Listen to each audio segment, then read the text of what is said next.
Raghav, since none of the stories in Sprint 1 were completed, and if we are going to continue with the same user stories in Sprint 2, we could have used Sprint 1 itself instead of creating a new sprint. That would be like extending a sprint to 4 weeks from 2 weeks. We cannot extend a sprint. The sprint has to be closed according to its time box. Before the next sprint starts, the product owner will assess the priority and will decide what to include in the next sprint. Here Michael decided to go with the same sprint goal, but it could have also changed depending on the situation, and in that case, a different set of user stories could have been chosen. Another important thing is that we have to reassess the effort required in the story, considering some of the tasks are completed, so there may be a scope of introducing new user stories to the sprint along with the old user stories, depending on the capacity of the team. Okay, what if we complete all the user stories before time? Can we close the sprint early?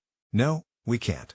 It is up to the team to decide how to use the extra time available, whether to work on any technical debts, any other research work, or even take up a new story that can be completed, provided it meets the sprint goal.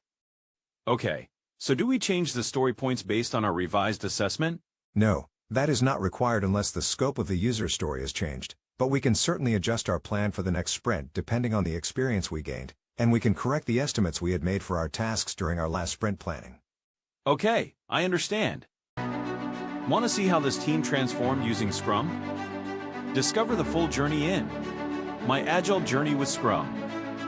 Read the book and unlock practical insights through a story.